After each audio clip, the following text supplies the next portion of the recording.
大家好，欢迎收看木板年画，我是广州航海学院的郭亚东。上一集我们讲到了大年初二这一天，迎财神的年俗。今天我们来说说大年初三。在中国民间，相传正月初三晚上是老鼠娶亲的日子。这个故事听起来就很有趣，且跟一种人们极其熟悉的动物有关，就是老鼠。俗话说，老鼠过街，人人喊打。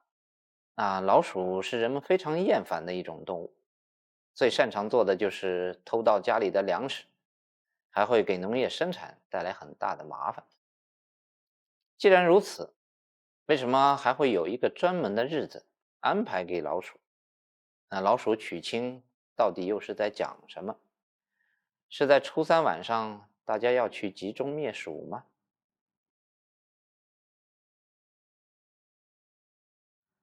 我们先来了解一下老鼠娶亲的故事。相传，有一对老鼠夫妇生了个女儿，从小呢就非常的疼爱她。女儿长大以后呢，老鼠夫妇就琢磨着要把她嫁给这个世界上最厉害的一个人。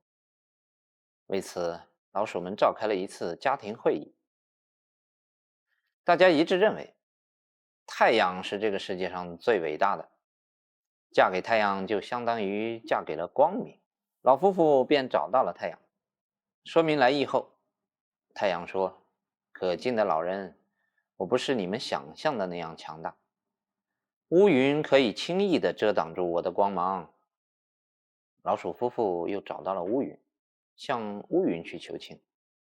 乌云苦笑道：“尽管我有遮挡光的力量，但是只需要一丝微风，就可以让我云消雾散。”老鼠夫妇又去找到了克制黑云的风，风笑着说：“我可以吹散乌云，但是只要一堵墙就可以把我制服了。”就这样，老鼠夫妇又找到了墙，墙看到他们，露出了恐惧的神色。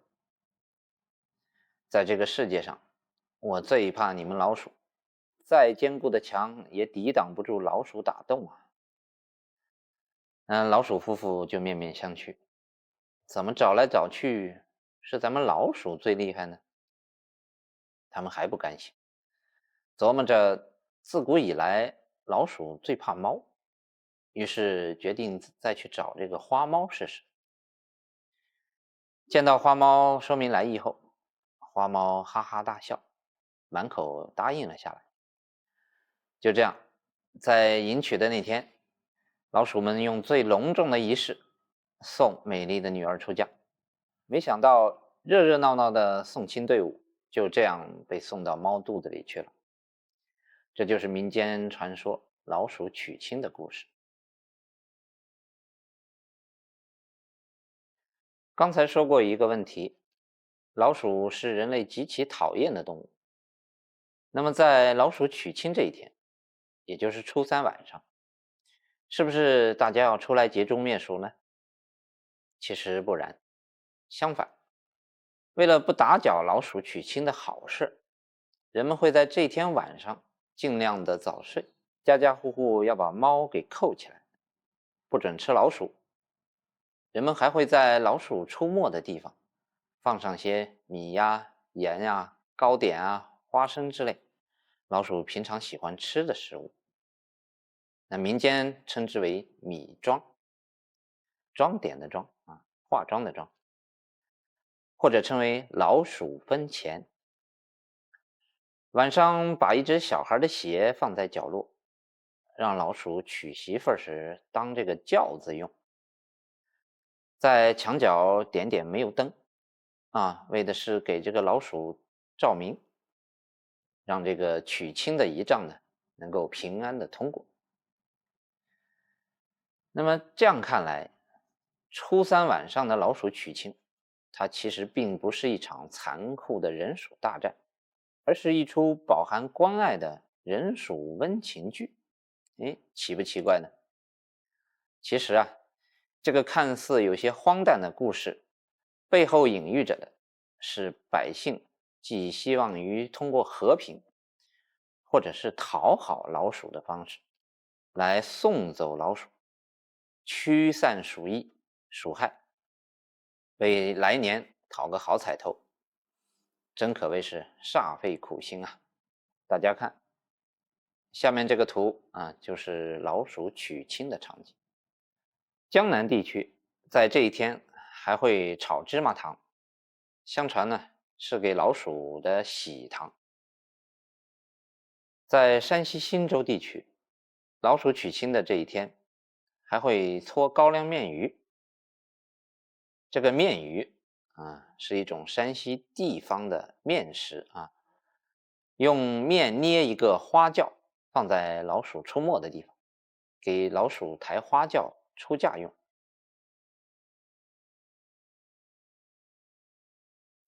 老鼠娶亲的故事在民间流传甚广，有多种形式呈现出来。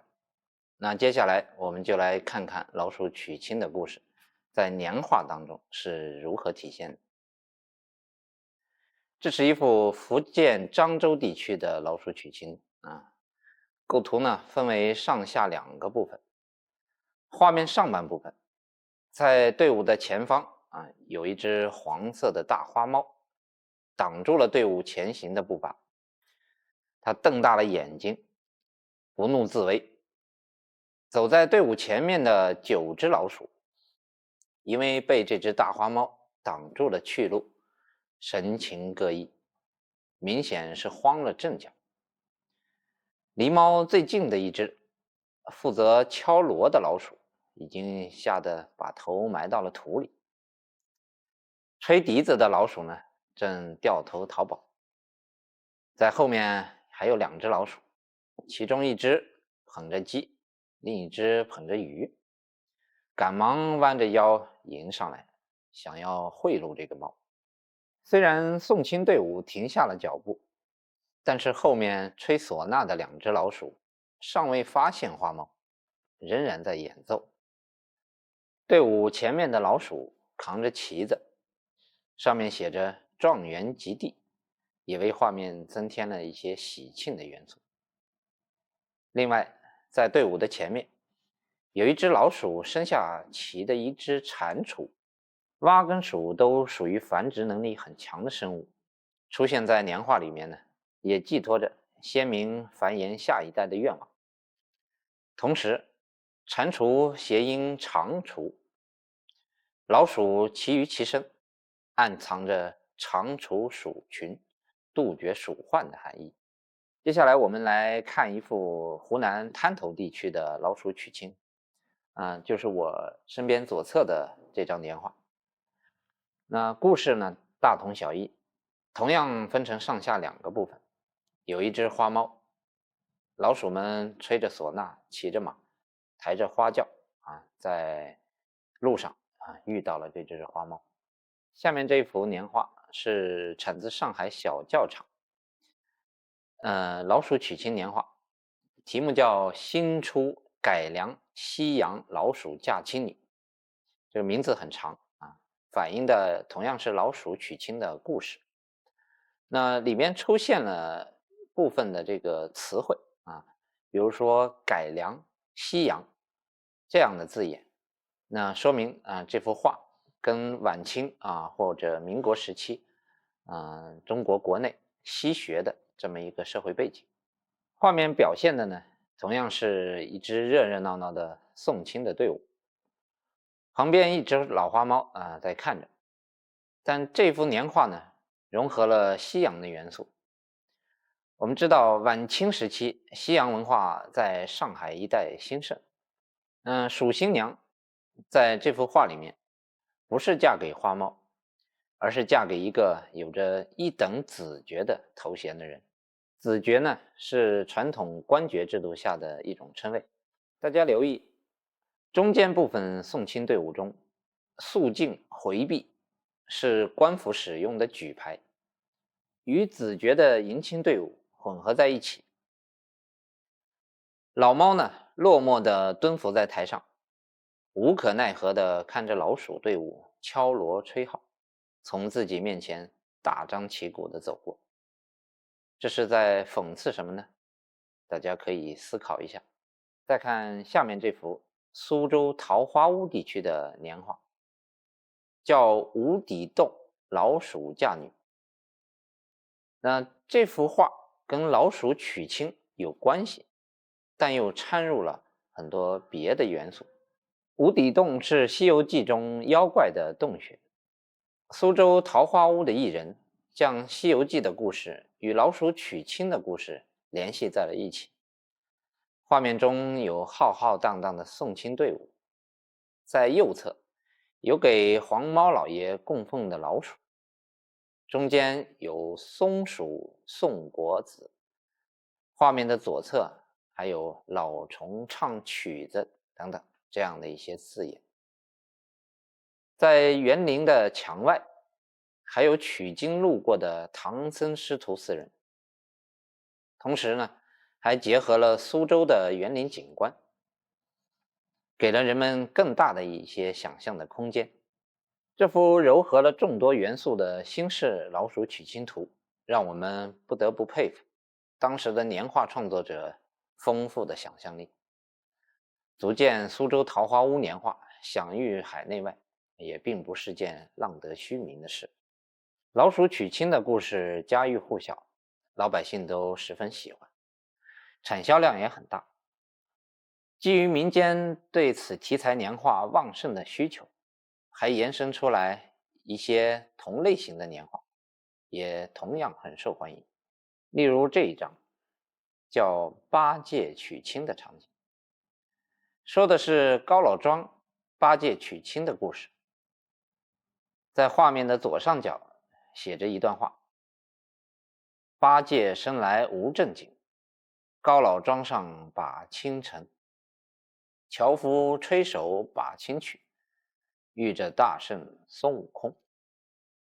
画面当中浩浩荡荡的迎亲队伍，遇上飞来的孙悟空。另一个具有同样形制和讽刺意味的年画，出自民国时期，叫一人得道。我们看这个词，就容易想到另外一句，叫鸡犬升天。画面当中上方写着蟒袍纱帽执刀贺道，静待官僚誓此逼销这样的词。